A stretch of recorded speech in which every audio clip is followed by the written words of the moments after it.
안녕하세요. 영자신문 읽어준다 네 번째 에피소드 시작합니다.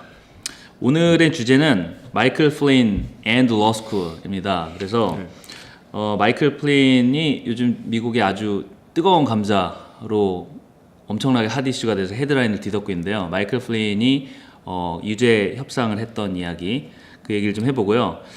그 다음에 저희가 강릉댁과 저 김 사장이 둘 다 로스쿨을 나왔기 때문에 로스쿨 이야기인데 그 중에서도 admissions process, 근데 입시 과정에 대한 이야기랑 로스쿨 입시 과정에 대한 이야기를 하다 보면은 이제 대학원, 그다음 professional schools 뭐 입시 과정 얘기를 안 할 수가 없거든요. 그 얘기를 하고, 그리고 미국 학교의 admission process에서 아주 중요한 팩터 중에 하나인 affirmative action이라는 거, 소수 인종 배려, 그 정책에 대해서 이야기를 좀 해보고요.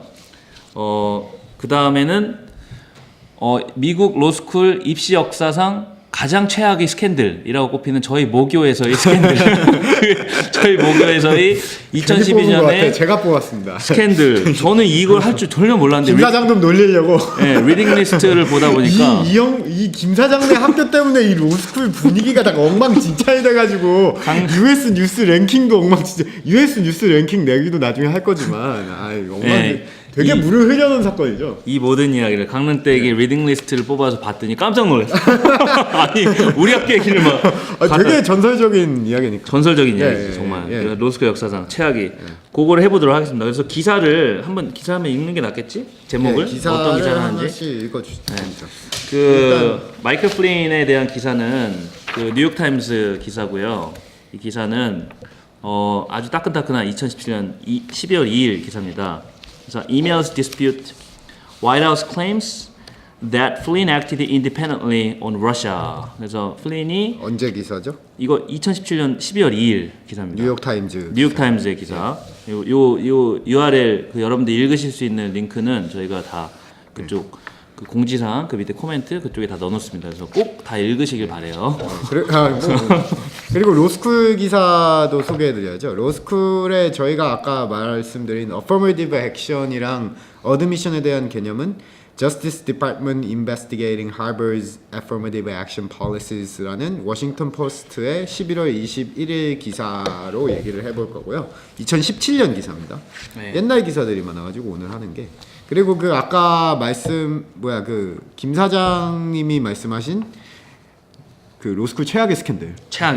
역대 최악. 유니버시티 오브 일리노이 로스쿨 스캔들을 다루고 있는 거는 그 지역 신문이에요. The News Gazette이라는 지역 신문에 Admissions Scandal Effects Muted So Far at UI Law School이라고 하는 9월 2일 2012년 기사로 다뤄볼 거고요. 네. 그리고 뭐 마지막에 로스쿨 파이널에 대한 기고문도 잠깐 다뤄볼 건데. 그치, 우리 로스쿨 나왔으니까 파이널 다 경험이 있잖아. 그거에 대해서. 그거는 기사가 아니어서 나중에 마무리할 때 읽어드리는 걸로 하겠습니다. 그래서 이 세 가지 기사로 메인 주제를 진행할 거고요. 원래는 사실은 저희가 로스쿨에 대해서만 로스쿨 얘기 우리 진짜 할 거 많거든요. 진짜 많지. 진짜 고통의 시간. 내 생각에는 로스쿨 팟캐스트만 해도. 이걸로 한 5번 할 수 있어요. 그냥 3년 다녔잖아. 3년씩. 몇 번 울고 먹을 수 있어요. 몇 번 울고 먹을 수 있지. 근데 이게 지금 마이클 플린이라는 분의 그 사건이 터져가지고 김 사장님이 흥분하셔서 나한테 전화 와서 이것만 해야 되는 거 아니냐 이렇게. 나는 이게 사실 이 내용이 되게 복잡하잖아. 그다음에 그러면 일단 이거 마이클 플린에 대해서 얘기를 시작하는 걸로 말씀을 드리고 시작하죠. 그치? 이 기사에 대해서 이제 일단 기사에 대해서 간단히 설명을 해주시죠. 기사에 대해서 얘기를 해보겠습니다.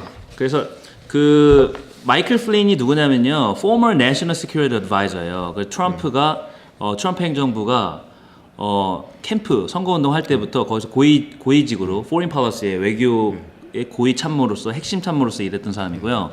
그다음 트럼프 행정부가 들어서자마자 바로 National Security Advisor가 됐습니다. 우리나라로 치면은 국가안보실장 정도? 청와대 실장 같은 느낌. 저번에 제가 말씀드리다가 못 찾은 분이 있었는데. 잠시만요. 제가 이거 찾아와. 찾아볼게요. 찾을 거예요. 그 국가 안보 뭐였지? 안보 찾고 있습니다. 지금 찾고 있어요. 폰으로 지금 찾고 있어. 그 무슨 교수님인데 김 교수. 이거 친구가 알려줬었는데. 천천히 찾아 편집하면 되니까. 그러니까요. 이거 잠시만요. 이거 제가 알려준 친구 걸 보는 게 낫겠다.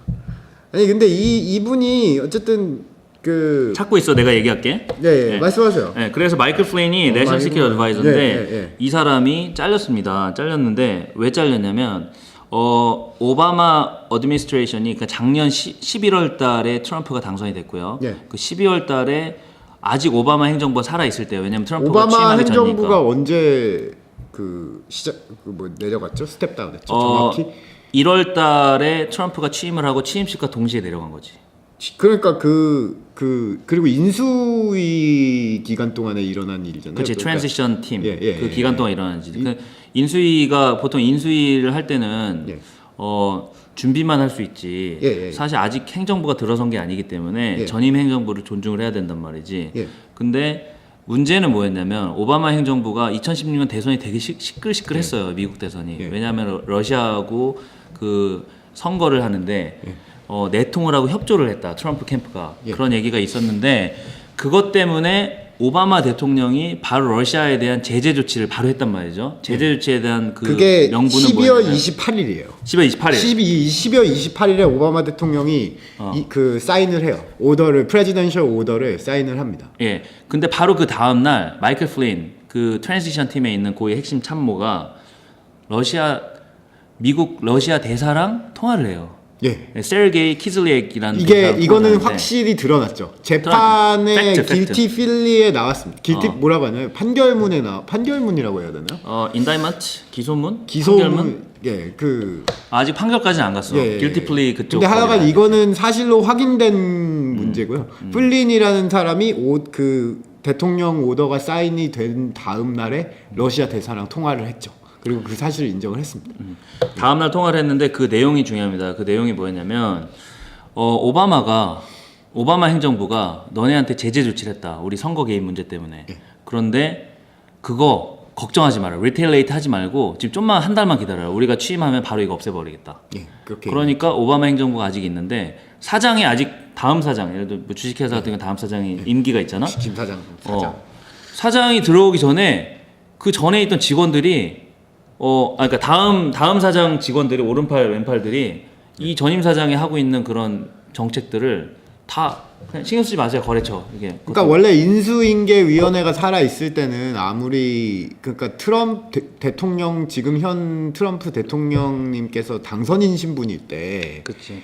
정책에 미리 개입을 한 거죠. 그 전에 대통령의 행정부가 아직 살아 있음에도 불구하고. 그래서 되게 큰 문제가 될 수 있는. 큰 문제가 될 수 있고, 그러니까 이거는 meddling U.S. foreign policy입니다. 그러니까 어떻게 얘기하면 그 오바마 행정부가 하고 있는 공식적인 외교 정책에 대해서 정면으로 반하는 거잖아. 그렇죠. 그 제재 상대한테 전화해가지고 대사한테 전화해가지고 신경 쓰지 마라. 우리가 없애주겠다 이거. 또 하면. 그것도 있고 또 이제 이 결정문에 나왔던 다른 거짓말. 그거는 이집트에서 이스라엘의 이득에 반하는 레졸루션 결의안을 유엔에다가 상정을 하는 상황이 있었는데 이때 또 러시아 대사한테 전화를 합니다. 플린이. 이것도 인정한 사실이에요.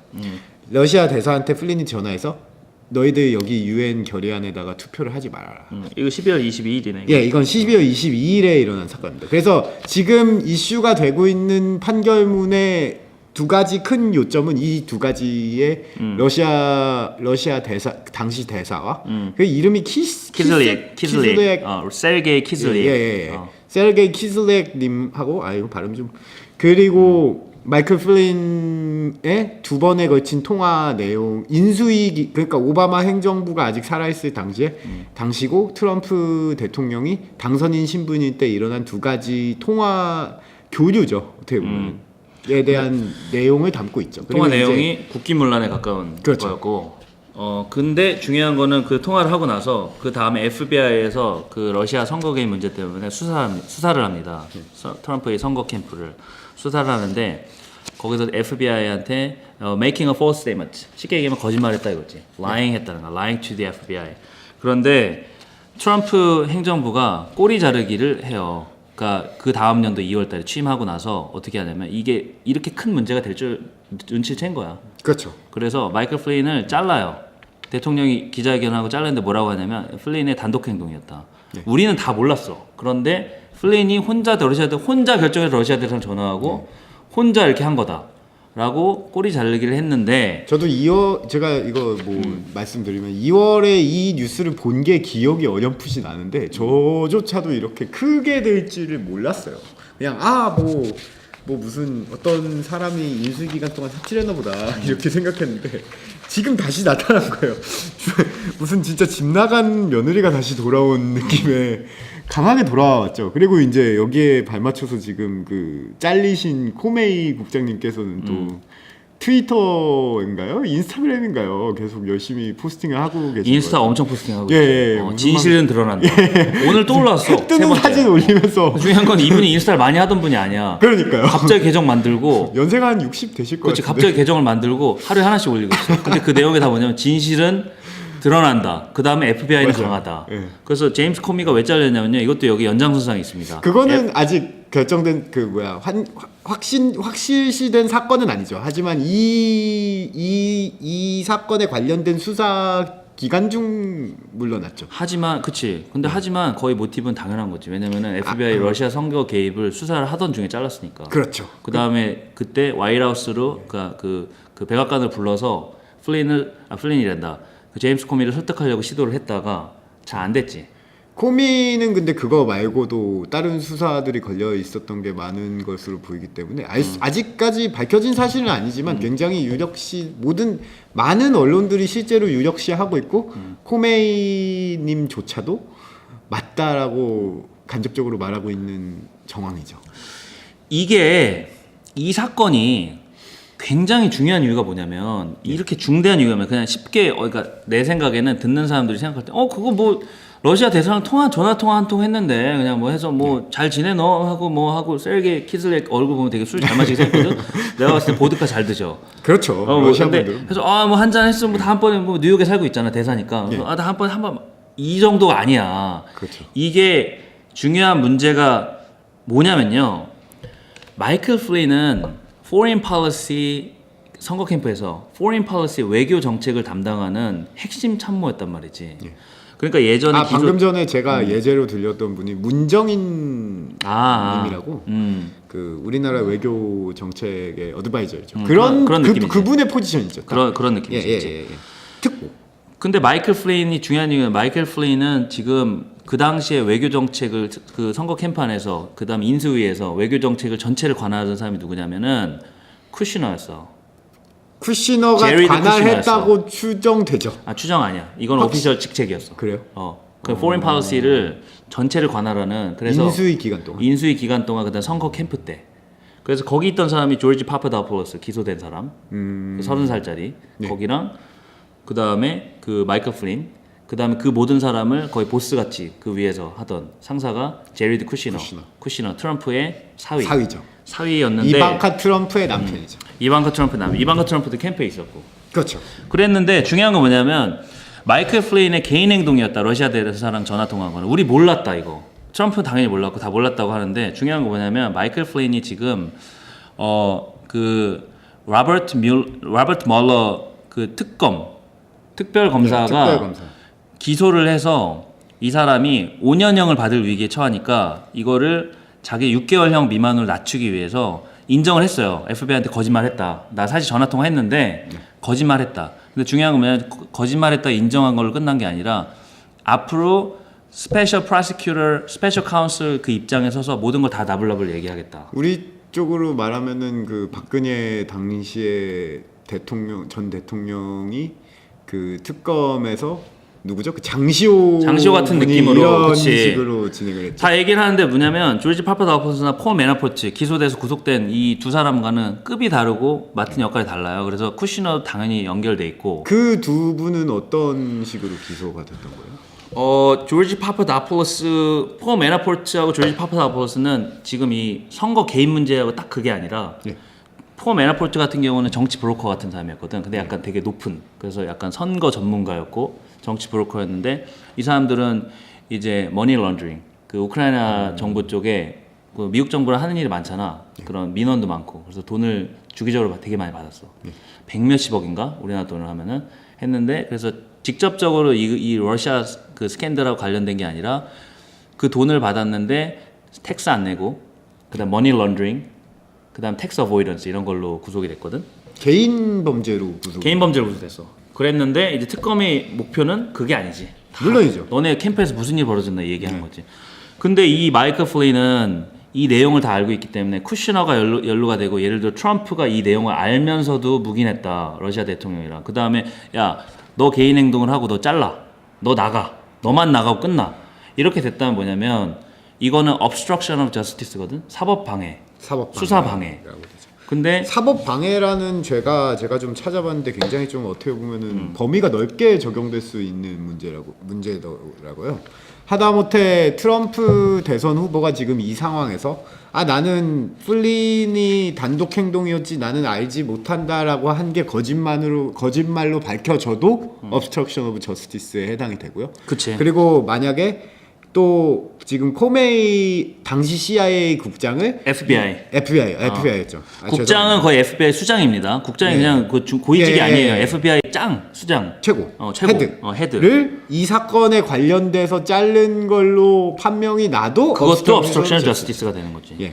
그러니까 이게 굉장히 사법 방해가 되게 광범위한 의미의 사법 방해가 되는 거죠. 그렇죠. 이게 사법 방해 obstruction of justice가 큰 게 뭐냐면 러시아 대사랑 전화를 해서 국기문란하고 이 내용보다도 obstruction of justice가 더 클 수 있는 게 바로 닉슨 대통령이 예전에 사임하게 된 게 그 당시 특검이 닉슨 대통령한테 obstruction of justice로 당신 임피치할 수 있다 우리가.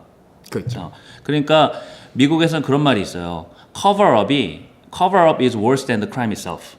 그 범죄보다 그걸 덮으려는 시도가 더 나쁘다. 우리나라하고는 사뭇 느낌이 다르죠. 느낌이 다르지. 우리나라하고는 청문회에서 맞는 말을 찾기가 힘든데 우리나라는 아무래도 막해. 거짓말도. 트위터에서 거짓말만 해도 만약에 그것이 자신이 관련된 사건에 관련된 거면 obstruction of justice.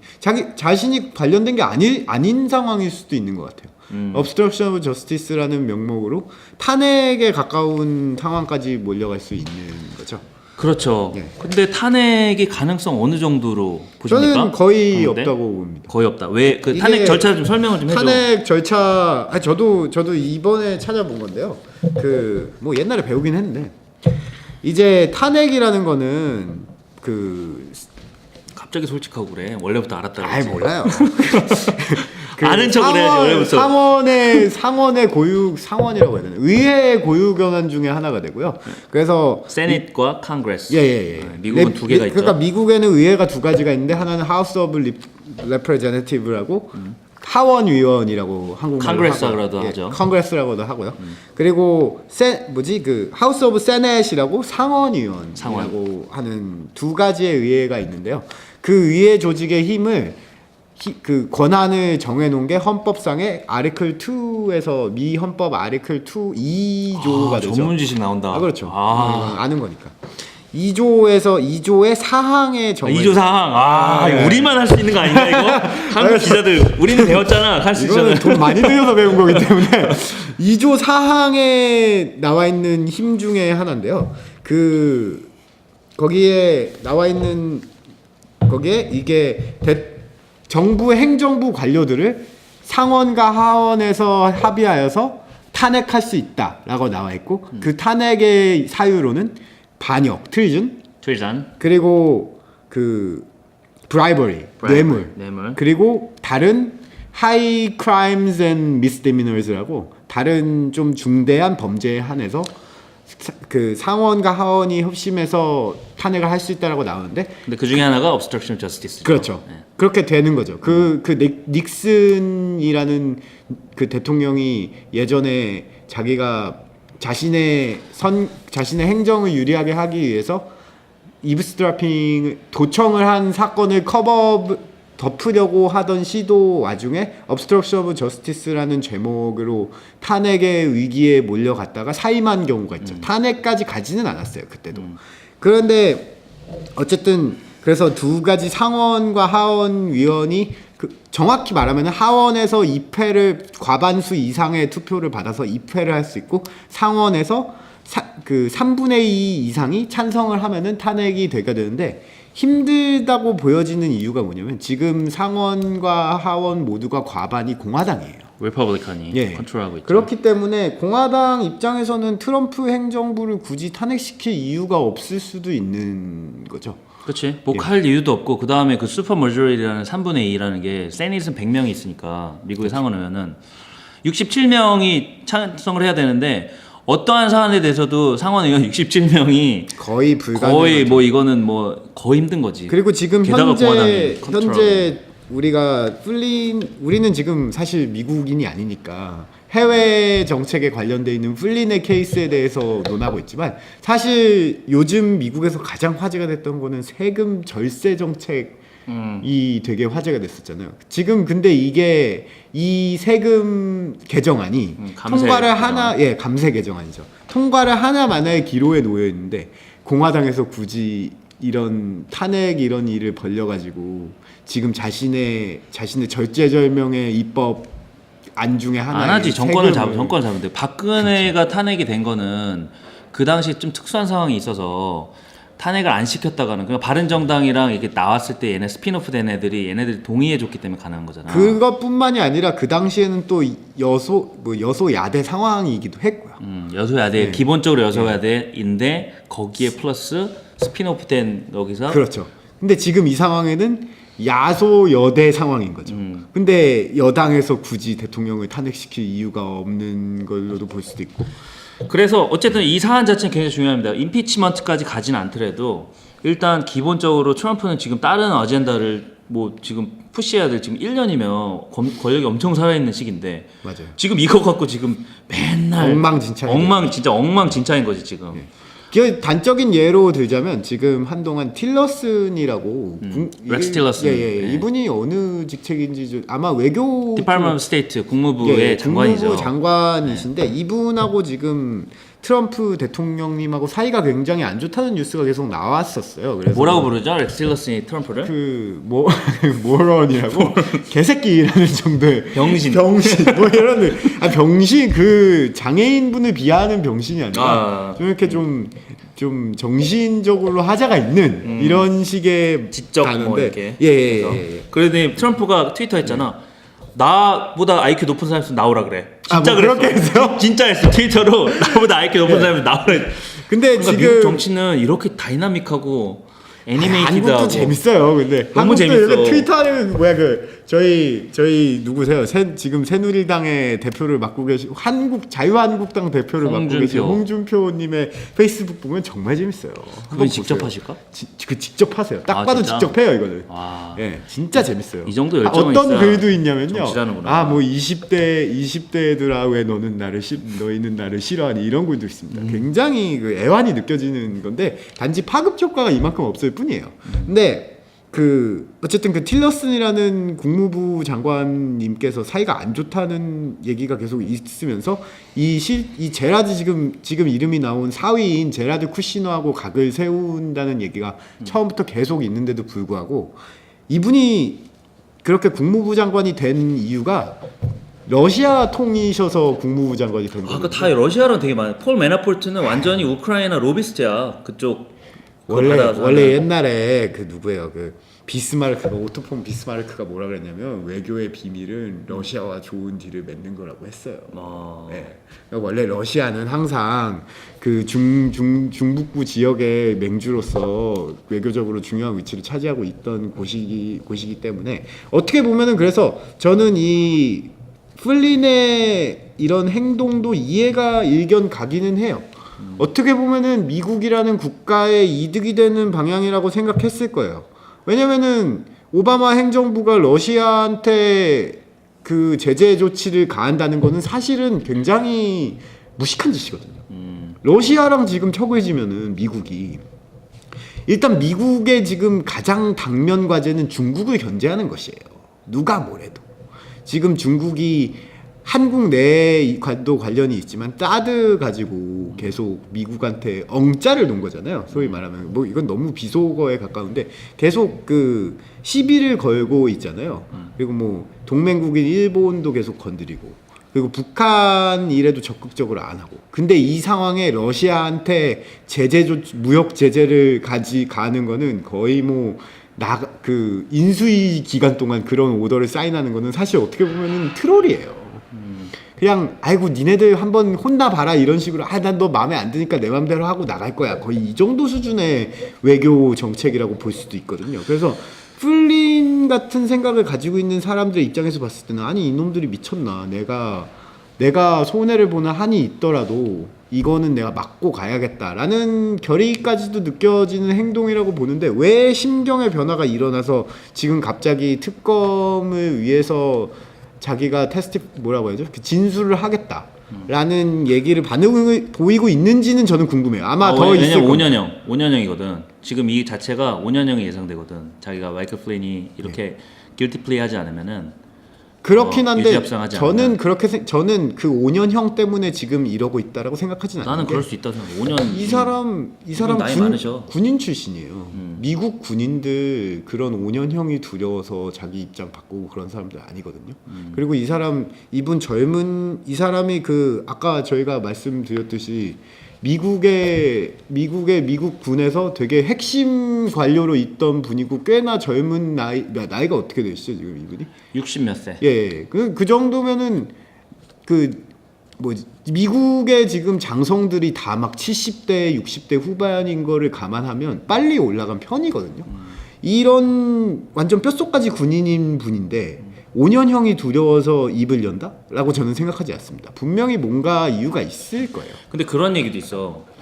뭐 국익을 생각해서 이 마이클 플린이 했다라고 생각할 수도 있는지 모르겠는데 어떤 적립칠 평론가들은 뭐라고 얘기했냐면 그만큼 트럼프가 선거 캠프를 만들면서 이 정치 활동을 할 때 그만큼 준비가 안 돼 있는 거에 반증이다. 왜냐면은 지금 이 정도 사태를 예상을 못하고 그 마이클 플린 정도의 선거 캠프에서 입지를 가진 사람이 왜냐면 쿠슈너랑 다 얘기하고 다 거기 외교팀이랑 다 맨날 미팅하고 이렇게 했던 사람이잖아. 그거를 그 안에 있는 선거 캠프 방 안에 있는 사람들이 모를 리가 없을 뿐더러 그거를 이런 식으로 해서 다 문제가 될 거면은 전화를 하지 말았든가 다른 방법을 했었어야 된다. 근데 거기서 뭐라 그랬냐면은 이거 내가 그 파리드 자카리아 그 굉장히 유명한 정치평론가 있습니다 미국에. 네. 파리드 자카리아 그쪽 방송을 보고 들은 건데 평론가들 뭐라 그러냐면 쿠시너 그 다음에 조지 파파다폴로스 30살 그지? 그 다음에 마이클 플린 이 사람들 전부 다 외교 정책을 하는데 B 리스트도 아니다, C도 아니다, D 리스트다. 그러니까 A급도 아니고 B급도 아니고 D급 사람들이 모여가지고 이런 식으로 해서 그러니까 여기서는 잘못했다 얘기가 아니라 그런 식으로 여기서 그렇지 전화해가지고 러시아에 전화해가지고 이런 식으로 해가지고 이게 문제가 될 거 예상을 못했다는 것 자체가 이거는 심각한 인컴피턴스다. 그러니까 능력 부족이다 이런 얘기를 하더라고. 내용을 다 떠나서 국기문란 다 떠나가지고 지금 이 정도 사태를 예상을 못하고 그런 행동을 했다는 거는 문제가 저는 많다. 마이클 플린이 한 행동이 과연 잘못된 것인가에 대해서 미국 입장에서 봤을 때는 논란의 여지는 충분히 있다고 봐요. 제가 말씀드렸듯이. 하지만 쿠시너가 하는 일련의 현재 지금 아까 전에 그 말씀드린 국무부 장관인 성함이 갑자기 기억이 안 나. 틸러슨 분하고도 척을 지고 있는 어떤 식으로 지금 대표적인 예가 뭐였냐면요. 지금 사우디아라비아에서 되게 쿠데타 정국으로 혼란이 야기되고 있는데 틸러슨 같은 경우는 이거에 신중해야 된다. 이 쿠데타 정국을 일으키고 있는 자들을 지지해서는 안 된다라고 말씀을 하고 있는 와중에 제라드 쿠시너가 아니다. 자기가 봤을 때는 이 쿠데타를 일으킨 사람들을 지지를 해야 된다라고 하면서 정책을 마음대로 짜고 있어요. 근데 이 얘기를 그냥 아무것도 모르는 제가 들어도 쿠시너는 말도 안 되는 소리를 하고 있는 거거든요. 사우디아라비아의 쿠데타 정국을 일으킨 사람들은 강경파들이에요. 근데 지금 이란하고 미국하고 최근까지 평화 협상을 맺으려고 하고 있던 이 상황에 이란과 가장 척을 지고 있는 사우디아라비아에 그것도 이란한테 가장 강경하게 나오는 강경파의 손을 미국이라는 최강국이 들어준다? 라는 거는 거의 뭐 폭탄에다가 불을 던지는 짓인데 그런 판단을 하고 있는 그 틸러슨이라는 사람이 심지어 무슨 유화 정책을 쓰는 분도 아니에요. 이분도 상당히 강경한 공화당 쪽에서 뽑힌 국무부 장관이란 말이에요. 이분도 그런 거는 신중해야 된다라고 말하는데 쿠시너가 이런 식으로 그냥 대충 들어도 말이 되는 정책에 반대를 내면서 자기가 옳다라는 독불장군 형식으로 일을 진행하고 있다라는 거는 그냥 이게 바보짓에서 일어난 사건이라고 보기에도 충분한 정황 근거가 되긴 하는 것 같아요. 참고로 쿠시너는 35살밖에 안 됐습니다. 그렇죠. 저는 나이가 능력의 척도라고 생각하지 않습니다. JFK가 당시에 40 몇 살이었는데 동생이 어터니 제너럴이었나 그랬을 거예요. 맞아. 예, 그게 되게 유능한 어터니 제너럴로 평가돼요. 검찰총장이죠. 예. 어터니 제너럴이 검찰총장이군요. 네. 그 무슨 로버트 케네디였나요? 로버트 케네디 맞을 거? 예. 그분도 뭐 비행기 사고로 돌아가셨나 그랬는데 그분은 나이가 쿠시너 나이 정도였음에도 불구하고 상당히 유능했다라는 평가를 그냥 한 받습니다. 소리였어 나이는. 예. 35에 먹을 만큼 먹었지. 너무 뭘. 근데 그 엉망진창이에요 지금. 틸러슨하고 이렇게 하여튼 가가지고. 중요한 거는 지금 이 사태까지 오면서 트럼프는 지금 다른 아젠다에 집중할 시간에 엉망진창이 돼가고 있고 재선 가능성 아직도 높게 보십니까? 모릅니다 아직. 네. 아니 저번에 재선 될 거라 그랬거든. 저는 이걸 넘어가면은 난 어렵다고 봤고. 근데 지금은 더 어려운 거에 방점을 찍게 되는 상황이 되긴 인정해야 될 것 같아요. 난 어렵다고 봐. 근데 모르겠습니다. 저는 아직까지 아직 알수 없지. 재선 얘기를 해야 될 상황인지는 모르겠고. 하여간 왜냐면은 지금 얘기가 나왔던 게 쿠시너를 워싱턴 DC 그러니까 미국의 수도죠. 수도에서 쫓아내려고 트럼프가 하고 있다라는 얘기도 나오고 있기 때문에 트럼프가 그러니까 제라드 쿠시너가 벌이고 있는 일이 꼭 트럼프의 의중을 반영한다라고 볼 수는 없는 것 같아요.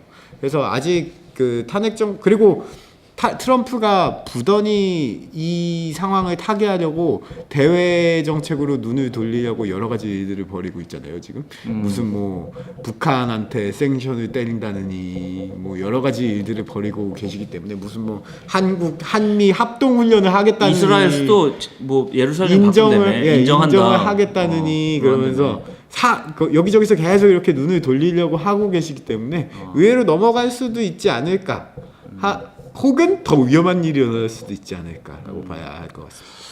속보같이 전해드린 내용이네요. 이거 약간 여담인데 이 얘기 잠깐 하고 싶어요. 계속하세요. 트럼프가 좀 난 사람이긴 뭐 좀 특별한 사람인가 봐. 당연하죠. 선거 활동 때 그 트럼프의 식사 습관에 대해서 선거 캠프 관계자가 이게 언론에 얘기를 했거든.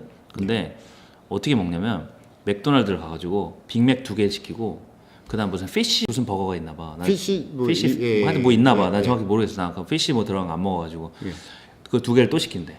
그래서 햄버거 4개 일단 먹고 많이 드시네. 그리고 기본적으로 세트로 먹어. 그리고 콜라를 엄청 좋아한대. 콜라를 엄청 많이 먹고. 근데 이게 3끼 중에 하나야. 그러니까 한 끼에 가끔 그렇게 먹는 게 아니라 맨날 그렇게 먹고 그다음 저녁기에는 그 트럼프 같은 경우 한 번 뜯은 과자를 다시 먹지 않는데 한 번 뜯은 거 먹고. 근데 거기에 그 오레오 있잖아, 단 거. 오레오랑 또 다른 과자랑 캔디가 엄청 많은데 그거를 그렇게 많이 먹는데. 근데 이분은 또 술을 안 드시잖아요. 술 안 먹고 담배도 안 먹고. 마약도 안 하고. 그 형이 죽은 죽었잖아. 이유로 술을 안 먹고. 알코올 중독으로. 그러니까 자기 관리가 엄청나게 대단한 사람인데 근데 하여튼 뭐 굉장히 특이하대. 그리고 전용기에서 노래를 진짜 귀가 찢어지도록 틀어놓는데 음악을 백그라운드 뮤직을 트는데 회의할 때도 틀어놓는데 정말 귀가 찢어지도록 크게 틀어놓고 다른 사람들이 정말 막 저거 할 정도로 틀어놓고 이 사람 나이가 72세잖아. 그러니까 연세가 되시는 분인데 근데 햄버거 4개를 먹고 이걸 먹고 그 다음에 막 귀가 찢어지도록 노래를 틀어놓고 거기서 회의를 하는데 소리를 지르는데 이 사람이 한번 화를 내서 이제 참모들한테 혼내면은 정말 정신이 나갈 지경이래. 웬만한 사람들은. 또 제가 이거 여담만 계속되긴 하는데 하나만 더 할게요. 그 2개. 트럼프의 인재 기용 스타일이 어떤 사람한테 되게 신뢰를 주려는 듯하게 하다가 그래서 되게 막 양쪽을 둔대요. 가능성을 두고 한쪽한테 되게 힘을 실어주는 척하다가 2명을 뽑아놓고 경쟁시키네. 그러다가 얘가 너무 자기한테 잘한다 싶으면은 다른 애를 고른대요. 조금 서먹서먹했던 다른 애를 중용한대요. 그 대표적인 예가 어디서 드러났냐면 지금 이번에 방일하고 방한을 했잖아요. 사실은 그거는 한국이 굉장한 이득을 봤다고 하거든요. 아베는 알랑방구 낀 거에 비해서는 건진 것이 없고 문재인 정부는 미국과의 관계를 공고히 한다는 이미지로 그 방한을 가져갔는데 그게 딱 트럼프의 성격을 보여주는 거죠. 한국과 그 전까지 계속 서먹서먹하다가 일본이 트럼프 행정부한테 뭐 자기 딸내미한테 몇천억씩 기부했나요? 뭐 그렇게 하고 알랑방구를 너무 끼니까 한국에 오히려 힘을 실어주는 굉장히 특이한 사업가로서 좀 뭔가 약간 그런 걸 발전시켜 왔지 않았을까? 그거를? 그렇죠. 물론 좋은지 나쁜지 모르겠지만 뭐 아니 뭐 미국 대통령으로는 좋은지 모르겠는데 사업가로서는 굉장한 역량이 아닌가. 실패도 많이 겪어본 사람. 실패도 많이 겪고 트럼프 같은 경우는 실제로 만난 그 사업 되게 책이 많잖아. 증언도 많고 트럼프 같은 경우 거의 퍼블릭 피겨로 오랫동안 살았으니까. 그렇죠. 근데 트럼프를 실제로 만난 사람들은 정말 하여튼 되게 익스트림한 사람인데 그렇게 똑똑하대. 물론이죠. 완전 슈퍼 스마트하고 얘기를 하면은 뭐 기억력이라든가 판단력이라든가 그런 스팟 저지먼트가 엄청나고 근데 또 이렇게 사석에서 만나면 정말 야비하기도 하고 사업가. 그치 사람을 정말 혼이 나갈 정도로 그냥 웬만한 사람들은 만나면 그냥 그 앞에서 예를 들어 엘리베이터에서 만나면은 그냥 그렇게 무시한대. 근데 무시하는 게 그냥 사람을 그냥 무시한다기보다는 자기의 급이 아니고 자기를 상대할 수 있는 사람이 아니다 싶으면 정말 그냥 말 그대로 깡그리 무시한대. 뭐 사람 취급을 안 하는. 사람 취급을 안 하고 근데 자기한테 급이 되고 자기하고 상대할 수 있는 사람이라고 하면은 또 그렇게 잘한대. 아니 뭐 문재인 대통령한테 그렇게 대통령 그뭐 따라한 거 보니까 뭐. 되게 상성이 잘 맞는 두 분인 것 같아요. 저는 개인적으로. 근데 얼마 전에 뭐 동영상 나왔어. 무슨 뭐 아시아 뭐 대통령 뭐 따라하고 뭐 그건 뭐 다른 얘기니까. 뭐 하여간 뭐 그런 속보 개념으로 전해드렸고요. 속보를 지금 몇 분 했어? 30분. 말씀드렸잖아요. 그리고 뭐 워낙 재밌는 주제고 지금 아마 또 더 이거에 관련해서 큰 일이 터질 수도 있어요. 왜냐 아직 지켜봐야 되는 사안인 것 같습니다. 자 다음 주제로 로스쿨 and affirmative 오늘의 action. 메인 주제죠. 메인 주제. 네. 예. 일단 affirmative action에 관련된 워싱턴 포스트 기사부터 시작해 보겠는데요. 해봅시다. 예. 일단 그 뭐야 아까 전에 읽어드렸지만 뭐 Justice Department investigating Harvard's affirmative action policies. 그냥 단순히 말하면은 뭐야 사법부에서 하버드 대학교를 수사하고 있다. 그렇죠. 그 수사 내용이 뭐 어드미션 폴리시를 뭐라 그러나요? 무슨 그 admissions policy죠. 그 뭐야 입학 행정. 입학 행정. 네, 입학 행정에 대한 어떻게 보면은 부조리를 수사하고 있다라는 내용의 기사고요. 일단 affirmative action에 대해서 설명을 좀 해주시죠. 예, affirmative action이 뭐냐면은 미국이라는 나라가 그 역사적으로 봤을 때 원래 인종적으로 그 모두가 같은 선상에 있었던 국가가 아니잖아요. 그래서 그 예전에 주로 흑인이에요. 그러니까 affirmative action이라는 거를 사실은 뭐 모든 인종에게 기회를 균등히 제공하겠다라는 얘기를 가면을 쓰고 있지만 사실은 흑인과 그 네이티브 아메리칸 그러니까 미국의 그 원주민 아메리칸 인디언들의 학력 보장을 장려하는 정책이라고 보시면 되고요. 아주 간단히 말하면 흑인 그 대학교들이 흑인과 인도 그 아메리칸 인디언들을 그들에게 좀 더 편의를 주는 거를 허용하는 정책인데 약간 부연 설명하자면 그거의 명분은 이거였어. 흑인과 그다음 네이티브 아메리칸이 인디언들이 과거에 아주 체계적으로 시스테매틱한 차별을 받아왔기 때문에 이거를 보상을 해줘야 된다. 어떤 그렇죠. 방식으로든. 예. 그래서 이걸 보상해 주는 것 자체가 평등이고 그것이 정의이기 때문에. 야 헌법 수업 들은 게 여기서 나오네. 그게 대부분의 흑인들에 대한 장려 정책의 뭐라고 해야 되냐 정당화의 그 로직이죠.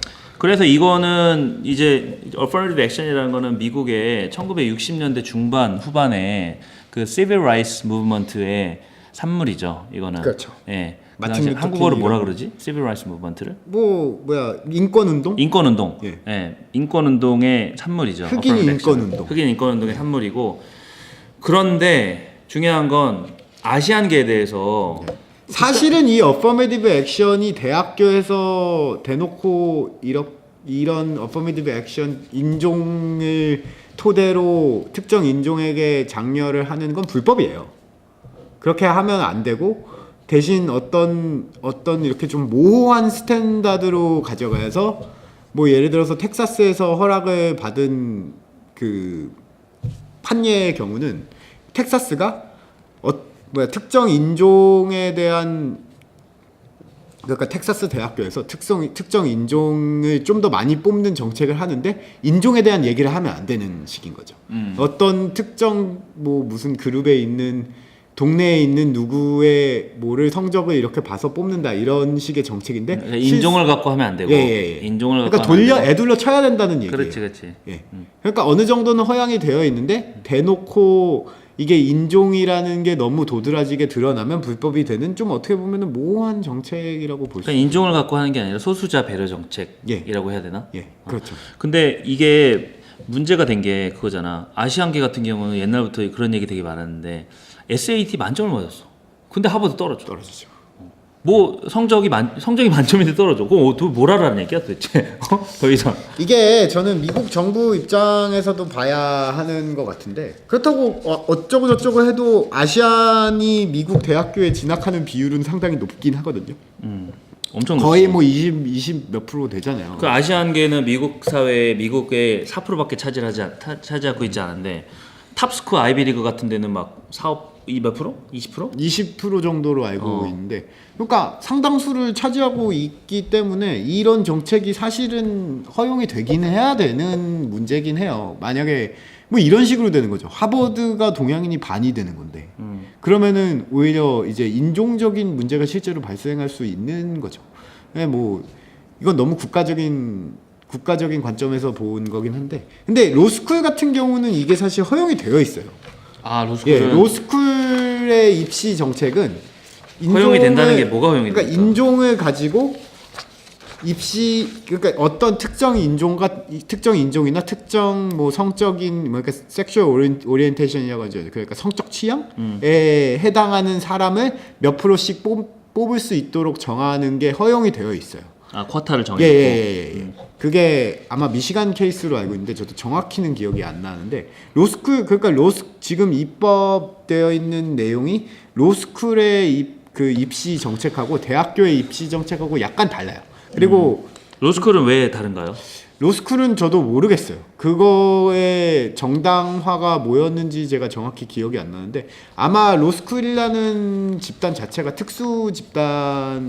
특수한 좀 프로페셔널들을 양성하는 곳이기 때문에 어느 정도 좀 사회적 약자를 배려하는 것이 허용이 되어야 되지 않나라는 정책 안에서 그렇게 발의가 되어 있는 것 같고요. 근데 그에 반해 학부 같은 경우는 너무 그러니까 로스쿨의 변호사들을 양성하는 내용이 사회적 임팩트가 학부에 있는 사람들을 뽑는 것보다 적기 때문에 좀 더 크기 때문에 그렇기 때문에 그 인종들에 대한 배려를 아직 필요로 한다라는 이유에서 그렇게 구분을 하고 있는 것 같고요. 그리고 이 기사는 하버드 대학교가 너무 동양인들을 차별한다. 기본적으로 얘기하면 그래서 동양인들이 집단 소송을 건 사건인데요. 근데 이게 재밌게도 오바마 행정부 칭찬 많이 받는 오바마 행정부에서 이 클레임을 깠었는데 근데 지금 다시 제기가 돼서 수사가 진행이 되고 있는 겁니다. 어떻게 된 내용인지 모르겠어요. 근데 이 재밌는 게 근데 하버드가 뭘 잘못한 거야? 그러니까 동양인들이 너무 안 뽑은 거죠. 안 아주 뽑아서? 단순히 말하면. 혹시 쿼타를 정해놓고 그 이상 안 뽑고 막 그런 거야? 하버드 같은 그런 건 하면 안 되잖아. 그런 건 하면 안 돼요. 하버드 같은 경우는 특이한데 하버드가 뭐 자기네들은 홀리스틱 어드미션이라고 해가지고 전체적으로 두루뭉실하게 입시 정책을 한다라고 해서 입시 우린 다 정책을 본다. 전면적 평가. 공개를 안 해요. 하버드만. 완전 이거는 근데 하버드라는 학교의 입지를 생각하면은 맘대로 해도 되는 거예요. 하버드 출신들은 어디 뭐 민주당, 공화당 할 거 없이 다 깔려 있고 정부 관료 중에 하버드 나오는 사람이 주변에 뭐 몇이나 있어요. 근데 정부 관료들은 리스트 쫙 따보면 하버드 나온 사람이 20-30%될 수도 있을 것 같은 정도로 많단 말이에요. 하버드 예일. 예. HYS라고 하죠. 하버드, 예일, 스탠포드가 스탠포드. 제일 좋은 학교들인데 그렇기 때문에 약간 특수 권력 집단 같은 느낌도 있어요. 하버드라는 사람들이. 근데 이런 입시 제도에 대해서 약간 저걸 하자면 난 사실 미국 대학교 그러니까 미국 그 대학교 대학원 입시에 대해서 직접 경험을 좀 많이 했거든. 왜냐면 옛날에 그 로스쿨 가기 전에 학원 강사였어요 제가. 그래서 MBA 들어가는 시험이 GMAT인데. 김 사장님 진짜 사장들은 직업을 많이 해봐야 되나 봐. 그 아무나 성공하는 게 아니야. 누가 성공해? 지금 밥 먹고 살기 힘들다고 지금. 돈 많아요. 그 학원 강사할 때 예. 그 했던 게 이 사람들 에세이 그 입시 에세이 같은 거 받아서 지원서 같은 거 써. 왜 영어를 써야 되니까 그걸 힘들어하는 사람들 많잖아. 그렇죠. 그래서 이 점수도 다 나한테 얘기를 해주고 시험 보고 난 점수 그다음에 에세이 하고 그다음에 그 애플리케이션 쓰는 것들 그런 거를 엄청 많이 봤어요. 엄청 많이 봤는데 내 느낌은 뭐였냐면 이건 주관적인 생각입니다. 제 생각인데 느낌은 뭐였냐면 전부 다 MBA 가는 사람들이었고 예. 그다음 점수 때도 다양했고 그다음에 이 사람들의 백그라운드도 다양하고 이렇게 했는데 내 진짜 느낌은 뭐였냐면 점수가 어느 정도 이게 있어. 예를 들어 점수가 합격선에서 합격선에 이렇게 레인지 안에 있으면 그 다음에 그냥 운인 것 같아. 보는 사람이 누구냐에 그렇죠. 따라 보는 사람이 누구냐에 따라 진짜 공식이 없더라고. 저도 후배들 이거 솔직히 많이 보는 사람 봐줬는데 마음이야 그냥. 저는 항상 말해주는 게 있어요. 너가 무슨 뭐 제가 아는 분 중에 어떤 분이 계시냐면 조지타운 로스쿨 저랑 같은 연도에 졸업하신 변호사님인데 눈이 안 보이세요. 아, 되게 유명하신 분이에요. 그러니까 저 항상 이분 예를 들어요. 네가 그 정도가 아니면 너는 네가 그분이 아무리 뛰어나셔 근데? 아니 그분은 이제 스토리를 쓸 수가 있잖아. 난 스토리를 눈이 안 보인다. 보이니까 그렇지. 누가 봐도 이건 엄청난 스토리니까. 그러니까 이거 뭐라고 해야 되나? 입학 지원서죠. 입학 애플리케이션. 지원서로 붙는 사람들이 있어요. 제가 아는 고등학교 때 친구도 무슨 유펜을 붙었는데 입학 지원서를 찍살나게 써서 붙은 친구가 있어요. 소설가 지망생인 친구였는데 그게 가능한데 그런 거는 거의 그리고 그 친구 점수도 높았어요, 사실. 그런 거 말고 입학 지원서만으로 진짜 두각을 나타내면 눈이 안 보이는 정도가 되거나 뭐 상위 군인이거나 그러니까 완전 특별한 스토리가 있어야 되는데 근데 아니면 내가 뭐 레퓨지거나 무슨 그 난민이거나 뭐 이런 내가 뭐 아랍의 봉업을 경험했다 이런 게 아니면은 그리고 뭐 우리 뭐 어디 뭐 부모님 이렇게 등 따숩게 배부르게 밥 얻어 먹으면서 열심히 공부했다 이 정도로는 다른 특출난 에세이를 쓸 수 없는 거라고 항상 얘기를 했어요. 그냥 뭐 저는 뭐 학원 강사를 해본 게 아니기 때문에 직접 경험이 많진 않지만 내 경험으로는 그래서 어느 정도 점수가 되면은 그 다음부터는 그냥 누가 보느냐에 따라서 운이 너무 많다. 그냥 점수가 짱이에요. 점수 그렇다고 다 붙는 것도 아니야. 점수가 높는다고. 그 NBA 같은 경우는 워낙 다른 NBA들의 목적이 대학원들이 무슨 목적으로 세워져 있느냐에 따라 다른 것 같아요. NBA 같은 경우는 자기네들이 좀 더 백그라운드가 좋은 사람들을 많이 모아서 좋은 커뮤니티, 자기네 학교의 이름에 있는 좋은 커뮤니티를 형성하자는 게 목표고, 로스쿨은 그냥 똑똑한 놈들 뽑아가지고 좋은데 쏘겠다. 잘 트레이닝 시켜서. 예. 그거기 때문에 로스쿨 같은 경우는 성적이 거의 다죠. 거의 다지. 거의 다죠. 이거는 로스쿨 입시는 되게 예측 가능하지. 예. 엄청. 그냥 점수 뭐 나오면 너 어디 갈 거야 하고 여기는 학점을 더 보고 여기는 에셋을 더 봐. 그러니까 너는 학점이 더 높고 에셋이 더 낮으니까 어디로 넣어보고 뭐 이런 식이죠. 로스쿨은 되게 근데 MBA 같은 경우는 확실히 다른 요소들이 더 많이 적용을 하기 때문에 그런 거. 그리고 시험이 좀 더 쉬워. 에셋보다. 뭐 그렇긴 하죠. 뭐 안 봤으니까 모르지. 전 몰라요. 저는 모의고사 한번 봤었어요, GMAT. GMAT. 예, 뭐 에셋이 더 어렵겠죠 아무래도. 에셋이 영어로 보는 시험 중에는 거의 최고. 저는 강사였기 때문에 소주 2병 먹고 아침 7시까지 술 먹다가 택시 타고 가서 봤습니다. 몇 번 봤어요, GMAT? GMAT 시험 2번 봤지. 아, 2번 봤어요? 첫 번째는 별로였고 뭐 나는 뭐 짐에서 엘셋보다 더 잘 봤으니까. 그렇죠. 예, 그렇겠죠. 에셋은 뭐 네. 자 그렇고요. 예. 아시안계 차별 수사 이야기까지 했고 그 다음에 뭐 로스쿨 같은 경우도 이 여담인데 로스쿨에서도 동양인 애들 점수 물어보면 더 높죠. 에셋 점수가. 그런 것 같아. 예, 다 그래요. 그거는 어쩔 수 없는 것. 동양인들이 공부를 너무 잘해요. 잘 안 뽑는 것 같아서. 예. 그리고 뭐 요새 중국인에 대한 약간 공포심 같은 것도 있는 것 같고 미국 입장에서 뭐 동양인들 위상이 많이 올라간 거라고 웃을 일 수도 있는 것 같긴 해요. 뭐 슬프지만 뭐 대학이 다가 아니니까 언제나 말할 수 있는. 예. 자, 그 다음에 이 강릉대기 기사를 뽑았는데, 난 이거 이 이거 얘기를 해야지. 이 얘기를 위해 이 주제가 깜짝 있는 놀랐네. 거예요. 내 모교를 막 모교 얘기를 해서 깜짝 놀랐네. 형 이거 제 모교기도 하잖아요. 네, 학부를 유니버시티 일리노이 나왔으니까. 자, 이 기사는 내가 잠깐 소개를 해볼까? 물론이죠. 2012년 기사입니다. 2012년 기사인데 제목이 Admission Scandal Effect Muted so far at University of Illinois Law School 이렇게 돼 있는데 그 미국 로스쿨 입시 역사상 최악이라고 해도 괜찮을 것 같아요. 최악의 스캔들이라고 해도 될 것 같아요. 근한 20년간은 최악의 스캔들. 네, 20년 반세기라고 해도 나는 왜냐면 이렇게 한 번에 학교의 랭킹과 학교의 레퓨테이션이 한 번에 이렇게 수직 하강한 경우가 없었기 때문에 예. US 뉴스 랭킹으로 23위에서 40위로 다음 년도 1년 만에 바로 떨어져 버렸지. 뭐 간단히 설명을 하자면 미국에서 주로 로스쿨이 몇 위냐 하는 개념을 따지는 지표가 뭐 로스쿨만이 아니죠. 대학교도 US 뉴스라는 곳에서 내놓는 학교의 랭킹 순위가 보통은 미국에서 가장 공신력이 있는 순위라고 인정을 받는 편이거든요. 근데 이 사건 이전에 사실은 U of I죠. 얼바나 샴페인 일리노이 주립대 로스쿨이 되게 좋은 학교에 속하는 학교였던 걸로 기억해요. 그렇게까지 좋지는 않았어. 뭐 조지 워싱턴 정도 로스쿨 정도는 확실히 되는 학교였는데 거의 뭐 수직 하강했지. 예. 그래서 이 스캔들이 터진 게 2011년인가 2012년? 그래서 2012년 랭킹부터 아마 반영이 됐을 거야. 아마. 예.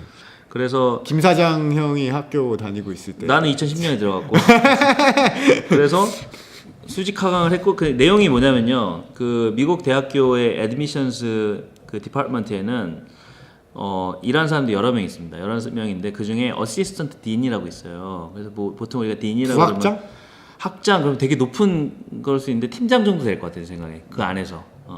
팀장 정도 되는 사람. 예를 들어 우리 뭐 치면 과장 정도? 회사로 치면? 뭐 그거보단 높은 그거 높나? 차장 부장? 예. 어시스턴트 딘이 있는데 이분이 그 학교의 입학 프로세스 관리를 전체적인 실무를 담당하던 사람이었어요. 관리자였는데 제가 이름은 까먹었는데 이분이 뭐를 했냐면 엘셋 점수, 그러니까 로스쿨 들어가는 입학 점수의 평균 점수를 조작을 한 거예요. 들어오는 사람들 점수가 있어서 그걸 모아서 평균을 내잖아. 그리고 이걸 발표를 하는 게 이게 US 뉴스 랭킹에도 많은 영향을 미치고. 그렇죠. 그다음에 들어오는 사람들 와, 이 학교가 이렇게 점수 높은 사람들이 들어가는 학교였어. 그렇게 하는 그런 지표가 되는 건데 이거를 쉽게 얘기하면 작업을 한 거지. 얼마나 조작했어요? 혹시 아세요? 몰라, 정확히 모르는데 뭐 많이 조작했으니까 이렇게 됐겠지. 근데 엘셋 점수는 사실 1.1점이 굉장히 중요한 시험입니다. 1.1점에 따라서 평균 점수 이 학교에 입학하는 사람들이 뭐 예를 들어 168점이냐 169점이냐에 따라서 랭킹도 많이 달라지고 달라지죠. 169와 170은 또 하늘과 땅 차이고 또 다르죠. 170과 171은 또 차이고 내가 그 1점 한번 올려보려고 얼마나 보는 거지.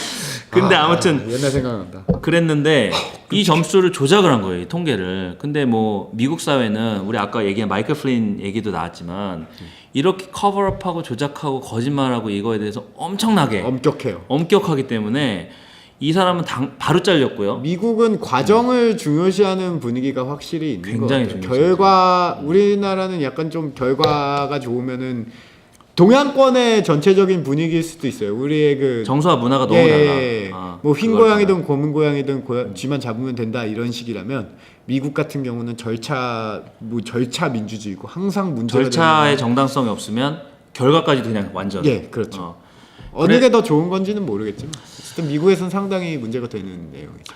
그래서 이 사람이 쉽게 얘기하면 그 통계를 쿠킹했다고 하는데 쿠킹한 거 작업을 한 거지. 작업이죠. 작업을 진짜 해서 작업에 되게 간단해. 그러니까 들어온 사람들의 그 LSAT 점수를 조작을 한 거야 문서상으로 해가지고 발표를 했는데 그걸 높여서 발표한 거지. 우리 학교는 뭐 예를 들어서 뭐 평균 점수가 뭐 예를 들어 165점인데 뭐 168점이다 이런 식으로 작업을 한 거지.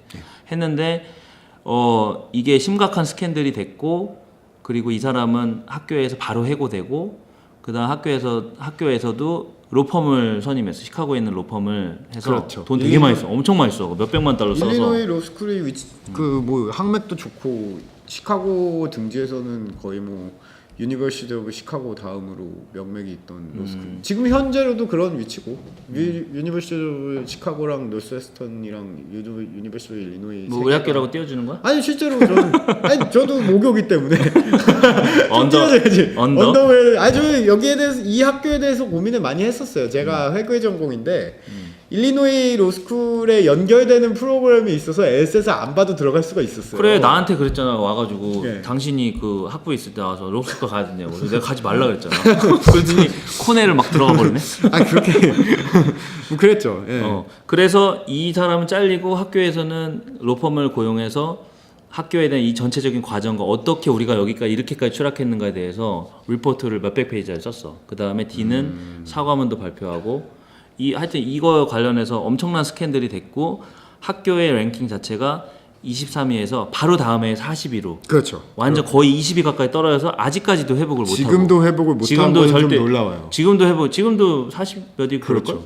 저는 30위권까지는 그래도 한 2년 내로 올라갈 줄 알았는데 아직도 회복이 안 돼서. 그래서 사실 뭐 나는 로스쿨 들어갈 때부터 뭐 되게 웃긴 얘기고 나중에 웃긴 얘기지만 변호사를 할 생각 별로 없고 그냥 뭐 사업을 해야겠다라고 생각하고 있었기 변호사같이 때문에 다 얘기해놓고서 지금 처음에 막 뭐 어브스트럭션 오브 저스티스네 뭐네 다 해놓고 나도 공부는 했는데 뭐 내가 몰라? 뭐야 공부는 했는데 헌법이네 뭐네. 예. 그래서 뭐 처음부터 사업을 하려고 생각을 했기 때문에 사실은 별 상관은 없긴 하지만 그럼 나는 이걸 보면서 그 생각을 했지. 혹시 내 인생은 이번 생은 망했구나.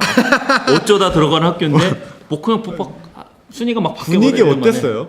분위기 엄청 안 좋았지. 그러니까 미국 사람들이 랭킹에 그렇게까지 신경 안 쓰지만 아이 신경 많이 써요. 로스쿨 가는 애들 엄청. 그 정도면 신경 쓰지. 예. 신경 쓰지. 그럼에도 불구하고 엄청 학교 분위기는 되게 안 좋았어요. 이때 이 스캔들 자체가 너무 컸고 그다음 랭킹의 하락이라든가 레퓨테이션 하락이 너무 커서 로스쿨에서는 분위기는 그거였지. 우리 취업 되겠냐 이래가지고 취업이 되겠냐. 바로 그리고 그 다음에 2012년인가 2014년인가 그때 우리가 받은 애플리케이션 그 입학하겠다고 원서 숫자가 아마 엄청나게 급감했을 거야 그때. 급감했고 그다음에 성적도 팍 떨어지고. 그렇죠. 팍 떨어지고 원서도 급감하고 뭐 레퓨테이션 뭐 바닥으로 떨어졌지. 취업률 자체도 많이 떨어졌네요. 거기까지는 잘 모르겠어. 잘 모르겠는데 영향이 많지 않았을까? 뭐 당장에 뭐 영향이 막 있진 않겠지만 내 생각에는 이거 자체가 일단 학교의 수준 자체도 떨어지고 랭킹도 떨어지고 레퓨테이션 떨어졌기 때문에 그 후에는 이 여파는 앞으로 몇십 년 동안 갈 거라고 봐. 우리 너무 진지한 얘기만 하고 있는데 좀 로스쿨 얘기 좀 해봐요. 근데 로스쿨 얘기 자체가 즐거울 수가 없어요. 즐거울 수 없지. 저는 약간 이해가 안 되는 게 왜 사람들이 그렇게 미국 로스쿨 가려고 하는지. 너는 왜 갔어? 내가 가지 말라 그랬는데. 그러니까 그게 가보면은 깨닫는 거야. 이게 별게 아니냐는 것을. 근데 저는 가능하면은 가는 것도 나쁘지 않은데 내가 진짜 욕심이 있어서 채우고 싶은 개인적인 욕망을 위해서 가는 건 좋은데 문제는 과실이 그렇게 크진 않다. 과실이 크진 않다. 그냥 뭐 어디에서 말하고 다니기는 좋은? 요즘에 미국 변호사 취업 시장이 어떻습니까? 엉망진창이죠. 엉망진창. 나는 잘 모르니까.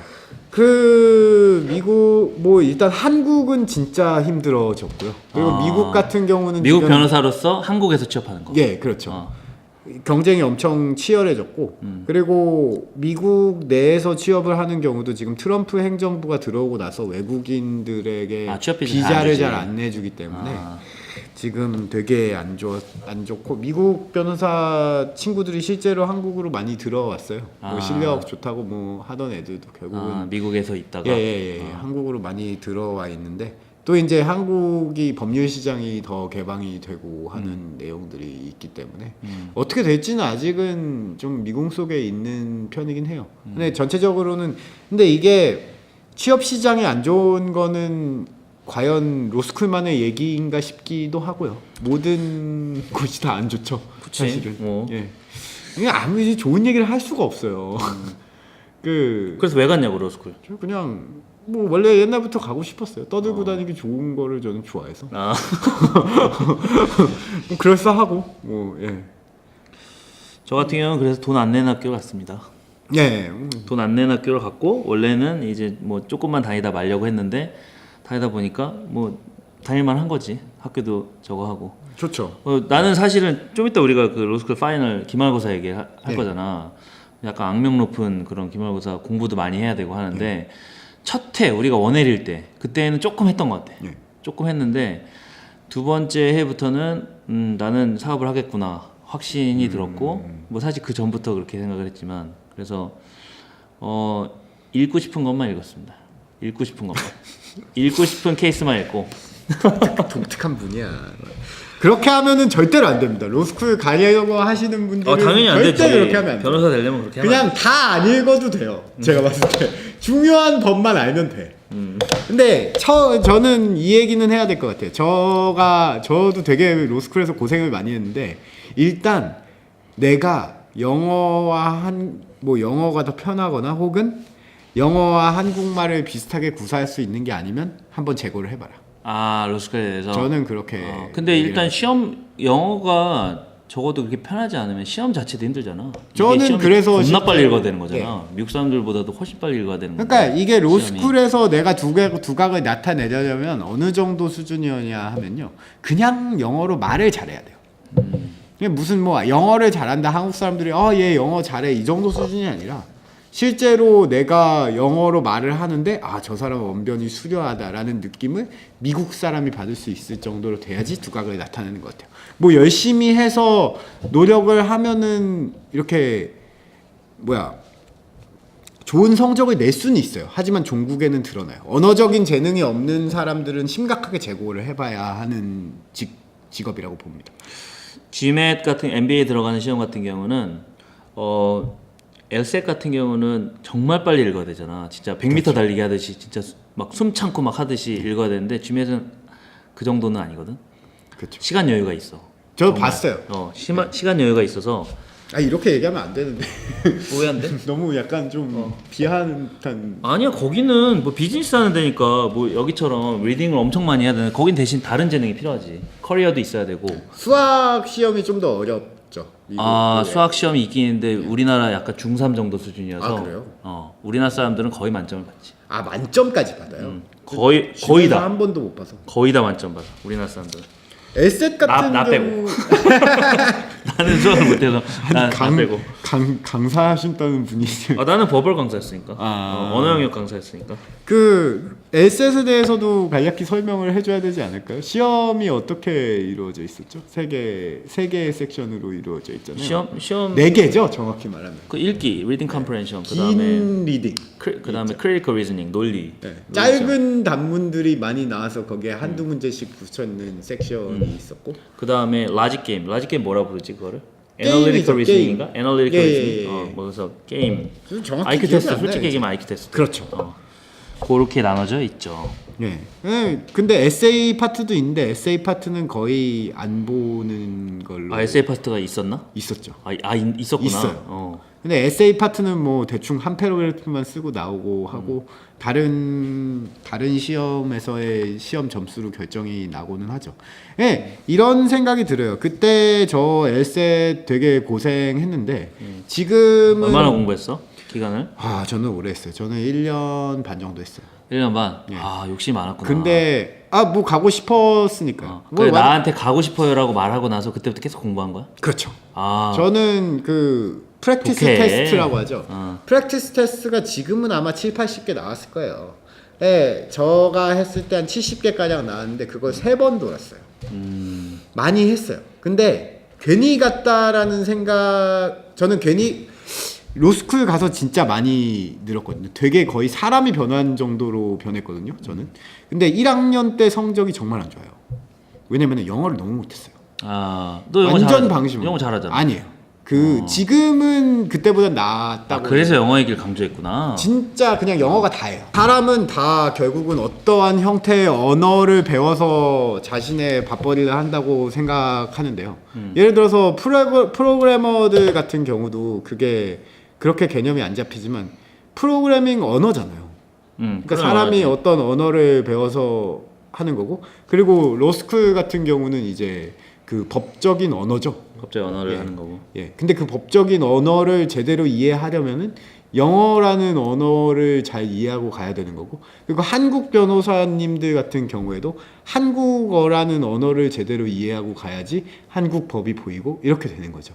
근데 그래서 제가 뭐 로스쿨에 저 같은 경우는 그래서 영어 실력이 정말 바닥이었어요. 처음에 SS는 어떻게 봤어요? 그거 미친 듯이 갈아 넣어서 봤는데, 저는 원래 진짜 또라이같이 뭐를 갈아 넣어서 노력하는 건 잘하는데 그게 다가 아니거든요. 거의 뭐 피를 토하는, 거의 뭐 각혈을 한번 하고 약간 각성한 느낌?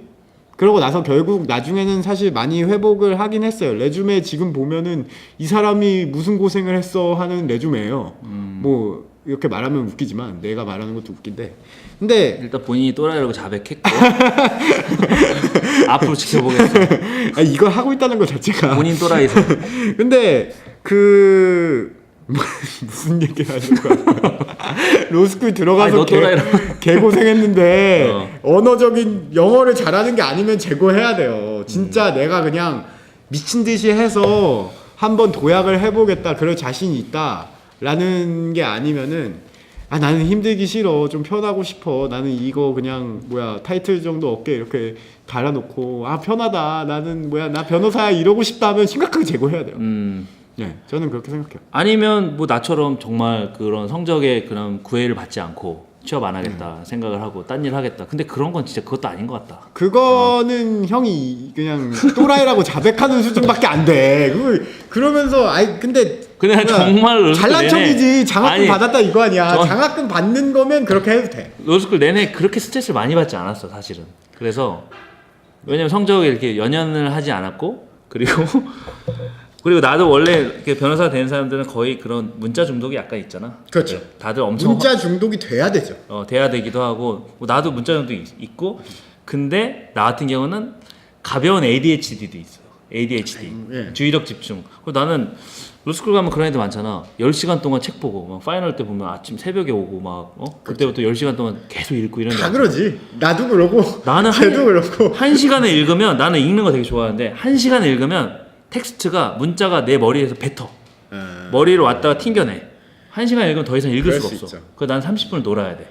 무조건. 놀고 다시 읽으면 1시간. 그리고 다시 또. 그래서 내가 자부심을 삼는 건 ADHD들 중에서는 그래도 내가 뛰어나다 싶은데. 열심히 했다. 열심히 했다. 아니 뭐 잘했지. 로스쿨 모르겠어요. 로스쿨을 과연 내가 어떤 사람이 로스쿨 가고 싶어요 했을 때 추천을 확 할 수 있을지는 모르겠고, 제 주변에 실제로 되게 잘 좋은 직업이잖아, 변호사라는 거는. 좋죠. 대통령 된 사람들 중에 어느 나라든 변호사 아닌 사람 별로 없잖아. 맞아요. 법 공부 거의 다 했고, 사회의 기본 구조 골격이기 때문에. 법이라는 거는 지금 이 사회를 이루고 있는 구성 요소들 중에 생각보다 되게 중요한 부분을 차지하고 있다는 느낌은 들긴 합니다. 그래서 대통령 될 건가요? 저는 대통령은 모르겠고요. 모르겠고요. 누가 시켜줘요? 국민이 시켜주는 거를 내가 된다고 됩니까 그게? 모르겠어요. 이거 로스쿨 가고 나서 생각이 바뀌는 거기도 하고 모험인 것 같아요. 약간 주사위를 던진다라는 느낌으로 접근을 하시면 될 것 같아요. 만약에 어떤 분이 고민을 하고 계시다면. 나의 의견은 가벼운 마음으로 가면 갈만하다. 근데 자기 돈 들여가면 잘 모르겠다. 안 가벼워요. 이거 가벼운 마음으로 가도 이미 그 주변에 있는 인간들이 안 가벼워서 도움이 돼. 무역업을 하면 대부분이 다 커뮤니케이션입니다. 사업도 다 커뮤니케이션이고, 물론이죠. 네, 우리 뭐 창고에 장난감이 쌓여 있지만 그거는 눈으로 보이는 것일 뿐이고 90%의 우리의 일은 모든 사업이 다 마찬가지지만 커뮤니케이션이다. 예. 아 그리고 효과적인 한 논리적 가지 커뮤니케이션. 추가해서 말씀드리자면 뭐 무슨 여자를 꼬셔보려고 가는 사람들도 있는 것 같은데 아, 그런 사람도 그거는 있어요? 안 통합니다. 나 변호사입니다. 아니다. 그거는 아니다. 당신의 인기는 올라가지 않는다. 나라면 차라리 운동을 하겠다. 아니 그건 해본 것 같은데? 아니 저는 안 합니다. 저는 뭐 그런 거 이런 거 저는 그냥 개인적인 욕망 다른 욕망에 의해서 철저히 간 거고요. 그거보다는 몸짱 되는 게 빠르지 않을까? 아, 그러니까 운동하는 게 나아요. 그냥 뭐 그 닭가슴살 먹고 이게 낫지. 이게 더 힘드니까. 아니 그래서 파이널 얘기 좀 해줘. 파이널 때 어땠고 어떤 공부를 했고. 파이널- 나는 더 열심히 공부를 한 것 같으니까. 저는 파이널 많이 망해서 1학년 파이널을 다 망해서 1학년이 엄청 원엘이라는 게 엄청 악명높잖아. 원엘이란 책도 있고. 그렇죠. 원엘이란 책, 나 그 책 되게 재밌게 읽었는데 하버드 로스쿨 나온 사람이 이제 원엘 그런 책이 있어요. 소설 되게 유명한 소설이야. 아. 원엘이라는 소설인데 예. 1학년을 원L이라 그러죠. 원엘이라고 하는데 2에 3에 이렇게 해서 세 개의 학년이 나눠져 있는데 1학년을 원L, 2학년을 뭐 2에 그 소설의 제목이 원엘이야. 예. 그리고 자전적 소설이고 자기가 들어가서 얼마나 이제 원엘을 힘들었고 하버드 로스쿨 간 사람이 썼는데 뭐 우리가 겪은 내용들이더라고. 원엘 때 1학년 때 왜냐면 1학년 성적이 엄청 중요하잖아. 중요하죠. 취직하려고. 1학년 성적으로 취직에 그러니까 무슨 취업 설명회 같은 거를 할 때 자리를 배정받고 1학년 성적으로 좋은 학교인 경우에는 취업이 결정이 되죠. 거의. 예. 그리고 조금 안 좋은 학교에서는 이제 취업 설명회 자체에 참석이 가능하냐 마냐 여부를 성적으로 가리더라고요. 그러니까 좀 약간 과장해서 얘기하면 버라크 오바마 대통령도 하버드 로스쿨 들어가서 그 사람이 매그나 쿰 라우데를 졸업했거든. 잘 졸업했죠. 그러니까 숨마 쿰 라우데가 이제 거의 제일 잘한 거고, 그다음 매그나 쿰 라우데가 그러니까 되게 잘한 거 공부를. 그 두 번째 오바마도 두 번째고, 그다음에 대단하죠. 쿰 라우데인데, 근데 오바마 대통령이 이렇게 정치에 가서 이 사람들이 오바마를 그래도 너 기본빵은 한다라고 인정하게 된 것도 하버드 로스쿨을 갔고, 그 다음에 거기서 그 저널이 있잖아. 그 로스쿨 저널에서 로리뷰라고 하지. 나 그것도 까먹었다. 로리뷰도 까먹니. 로리뷰에 그 오바마가 에디터 인 치프를 했단 말이야. 편집장을 했었거든. 그 경력은 사실 대단한 경력이고, 로리뷰의 에디터는 2학년들이 하는데 거기서 1학년 때 성적이 안 좋으면 안 시켜주잖아. 그렇죠. 성적도 성적인데 로리뷰 같은 경우는 글재주가 좋으면 뽑아가요. 글재주도 그러니까 에디터의 치프를 했다는 편집장 경력이 그 편집장 경력은 아마 글재주나 말발 이런 거에서 더 기인했을 것 같아요. 오바마 대통령이라는 분의 행적을 보면은 원래 좀 안 좋은 학교를 다니다가 콜롬비아로 편입을 하시잖아요. 억시덴탈인가. 예. 그러고 나서 하버드 로스쿨을 간 하버드 건데 로스쿨 아마 언어적인 재능이 지금 실제로 대통령이 되신 행적에서도 봤을 때도 말이나 이런 뭐라 그러죠? 그 전달 능력이 뛰어난 분이잖아요. 뭐 레전드지. 예, 그런 분이기 때문에 언어적인 능력에서 기인한 것들이었고 그 변호사의 적성에 맞는 분이기는 했던 것 같아요. 완전 뭐 변호사 적성이고 정치인 천성이 타고난 정치인이고. 근데 이제 나는 하버드 로스쿨에서의 그런 활동과 그런 성적과 이런 것들이 되게 정말로 대통령이 되는데 정말로 유의미한 영향이 됐고. 한국에서도 사법고시 하나로 먹고 사는 거예요. 예를 들면 아주 단순하게 얘기하면 지금 되게 많은 정치인들이 다 고시 그렇죠. 출신이고. 제가 무슨 이게 사람들이 이런 사법고시 같은 거든 뭐든 직업적으로 하는 일하고 크게 관련이 없어 보이는 것들을 왜 그렇게 열심히 해서 준비를 해야 되냐라는 질문을 항상 던지잖아요. 준비하면서. 네 이거 진짜 쓸데없는데 왜 이걸 하고 있지? 근데 문과 계열의 모든 시험들은 어떤 거를 테스트한다는, 왜냐면 공과 계열은 뭘 공부하면은 그대로 쓰잖아요. 내가 어떤 무슨 공대 언어를 공부를 하면은 그거에 그 언어의 그 뭐라 그러죠? 그 전문성이 올라가면 올라갈수록 내가 더 활용하는 범위가 확 늘어나는 게 보이잖아요. 근데 이런 문과 계열들은 언어를 어떻게 보면은 최대한 전문성을 올리는 작업이라고 보면 되는데 언어는 다 쓰잖아요. 모든 사람이 다 언어로 소통하고 있기 때문에 잘 드러나지 않아요. 어떤 계단식으로 수준이 올라간다고 보여지는 거죠. 어떤 상황에 했을 때 확 넓어지는 거지 실제로 눈에 결과가 딱딱딱딱 보이지 않기 때문에 시험 준비를 하는 사람들 입장에서는 되게 답답하게 보일 수 있어요. 내가 어디로 가고 있는 거냐. 근데 문과적인 사람들이 이런 막 진짜 정말 LSAT 같은 경우 LSAT이든 로스쿨 미국 로스쿨 과정이든 한국 로스쿨 과정도 정말 힘들고 사법고시도 진짜 막 무슨 거의 각혈을 토하는 과정이잖아요. 1학년 시험 같은 경우도 고시 그렇고. 없어지지 않았어 지금은? 고시는 올해 없어졌고요. 그지 이제 없어졌지. 그리고 이제 한국 로스쿨 정말 치열해요. 정말 눈물 나와요. 근데 그런 거 같더라. 예. 이게 막 사람들이 무슨 뭐 학벌주의네 뭐 타파해야 되네 쓸데없는 거 배우네 이러는데 저는 그렇게 전혀 동의하지 않고요. 어떤 거냐면 이 문과적인 머리를 가진 사람들이 자신이 공부나 언어적인 걸로는 극한에 가봤다. 라는 찌금. 그거에 크레딧을 줘서 쓰는 거죠.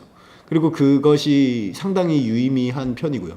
그리고 그런 방점을 찍은 사람들끼리 모아놓으면 계속 매일매일 방점을 찍는 얘기들을 하면서 그 정보를 공유를 하는 거예요. 그렇게 하면서 서로의 발전이 있는 거고. 그런 식으로 일단 문을 한번 열어줘서 들어가서 그 안에서 계속 돌면서 멀리 가는 느낌? 그런 거를 저는 많이 받아요. 그쪽 세계를 들어가면 일단 어느 정도 하나의 허들을 통과하고 이런 문이 열리는 느낌이네. 그렇죠. 이쪽으로 들어가는 문이 열렸다. 문이 열렸지만 거기서 계속 헤엄을 치지 않으면 나가 떨어지긴 하나 그래도 그 안으로 들어가는 과정만큼의 고통은 갑자기 아닌. 노래를 부를 뻔했어. 어떤 거요? 문이 열리네요. 진짜 아재 개그. 근데 아무튼 나는 뭐 장난감 팔고 있고 그 문을 열고 들어가지 않고 있습니다. 아니 문도 들어가는 거죠. 문도 안 열렸고. 뭐 들어가려면 들어가죠. 뭐 그런 얘기들을 했네요. 그 다음에 그 잠깐의 여담인데 그 우리 입시 부정 저지른 그 어시스턴트 딘 그 아저씨는 바로 로스쿨에서 해고됐는데 이걸로 마무리하는 거야? 해고됐는데 아니 이거 그 다음번에 아니야. 근데 이분이 참 되게 슬픈 얘기야 정말 마음 아프게 해고되고 그 다음 연도가 다다음 연도에 체포됐다는 기사가 났는데 구속됐는데 뭐였냐면 호텔에서 마약 복용하고 그 다음에 이제 그룹 뭐 이렇게 안 좋은 뭘 안 좋아?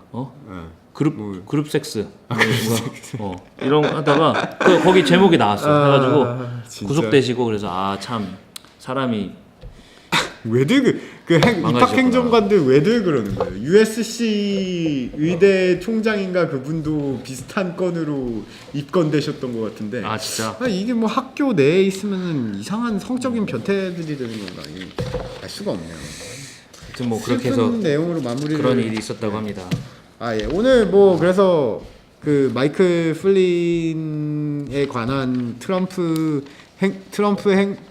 행정부 내에 있던 마이클 플린이 일으킨 사건에 대한 미국의 정세에 대한 얘기와 미국 로스쿨의 삶이나 내용들이 입학 과정이나 내부의 삶이 어떤가 하는 얘기들을 해보았네요.